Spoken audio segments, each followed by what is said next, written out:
chocolate chip cookies, and before anyone asks, we do have samples at the end of the Yay. Yeah, okay. And I'm Grace Gettiker, and that's Rebecca Madden. So, unlike the group of paper, we are going all the way back to the Big Bang, 13.7 billion years ago. The Big Bang was this explosion that pretty much created everything. It created matter, it created atoms, it just created everything. And put a little quote in here from the popular show, The Big Bang Theory. It all started with the Big Bang. And this is a picture of what the Big Bang was supposed to look like. The Big Bang actually happened in a matter of seconds, and then all the matter and the energy it formed spread and spread and spread to create the universe we know today.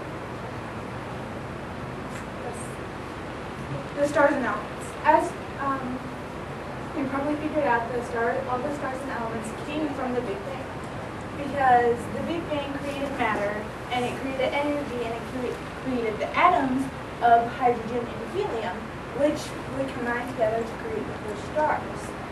At the center of a star, we have a process called fusion, where these hydrogen and helium atoms would smash together at amazing rates to create more and more elements, bigger and bigger as the many times they smashed together. And so this is a picture of like the night sky as you would see it if you looked up and there wasn't light pollution everywhere. And these are examples of what a hydrogen and helium atom would look like. A hydrogen has the positive core with the neutrons, and then it has one electron going around it, and then it's got the protons and the neutrons, and then two electrons going around it for helium. The solar system. Accretion was a big player in the solar system because accretion was basically the process that made up all the planets, and even helped form some of the stars that I was just talking about. Accretion also was able to be done because of the sun, and the sun was just this star in the middle that had a gravitational pull that held all the planets in its orbit.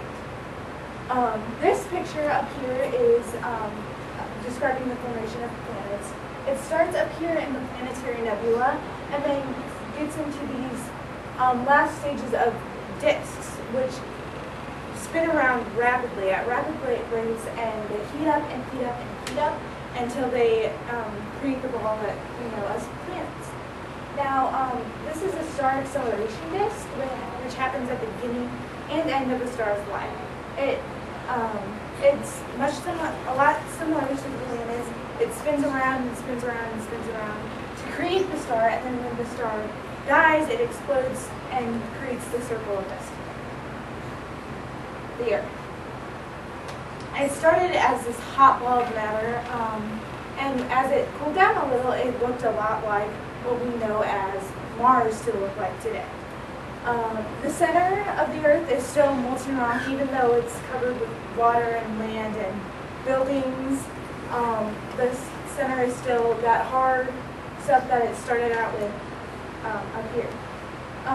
The early Earth commenced life just like Mars cannot now, but now that the present Earth has water and it has the atmosphere and the biosphere, it can support us. Alright, so we couldn't have a chocolate chip cookie without life. All life started with Luca, which is the last universal common ancestor. So it was basically just one cell that everything came from. So all early life obviously evolved into all the plants and animals and humans we know today. So that's just some plants. So this is actually the history of flour. So you can't have the chocolate chip cookie without the ingredients that make it. So grains have always been important to the human diet, especially once we started agriculture and it became much easier to get grains. So these are some wheat kernels. People started to use stones to grind flour, and the first kind of form of baking was people would take the flour that they had made and mix it with water, and they would eat it as a paste. Eventually they found that they could cook that paste on hot rocks, which kind of created a bread and made it much more appetizing. So flour was actually made with the grindstones by hand for a few hundred years, and then once the Romans came along, they created a cone mill which would spin and grind the flour, making more flour faster for the growing population. So, this is more on the history. So there was an engineer named Verbilius, and he made the water wheel. So that was another way to turn the mills, because the cone mill was actually turned by slaves or animals. So once the water wheel was made, we could produce even more faster again. And then that lasted until the windmill came to Europe from Asia. And so that, again, it just keeps getting faster. And then by the time we get to the Industrial Revolution, the steam engine started to power the flour mills, which again made it faster and better and more efficient. So that's just a windmill and a water wheel. So this is the history of chocolate, which could be one of the most important ingredients of it. So chocolate actually started as a drink in the Americas. So the Olmec Indians were the first that we know of to make chocolate. They were from 1200 BC to 400 BC.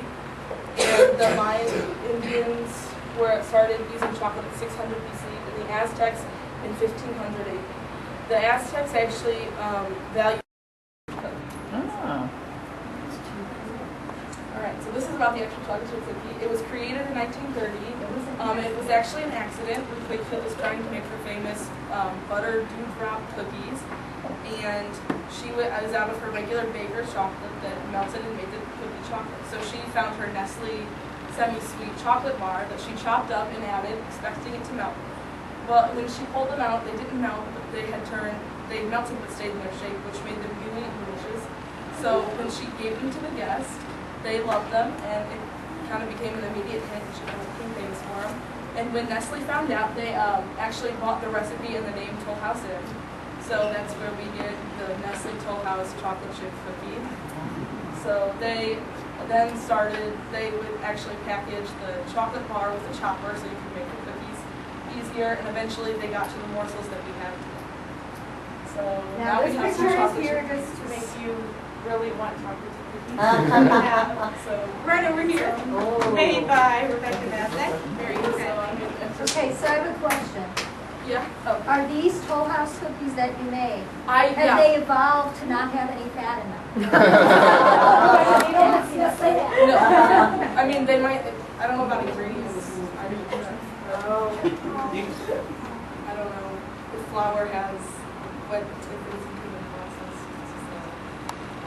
So, are there any other questions? I do. I have a question. Yeah. What was the cookie she was gonna make, but she screwed it up? Yeah, what was it called? What was that called? Butter dewdrop or butter drop juice? Butter dew, like a dewdrop. Yeah, DEW? like D-O.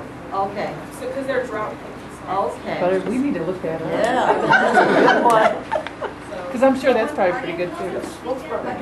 Oh yeah, chocolate chips is the whole thing. Yeah, but they couldn't have been as good as chocolate chip, or else we would all know. That's true. That's true. And you know that wouldn't look too bad either, dewdrop. Yeah.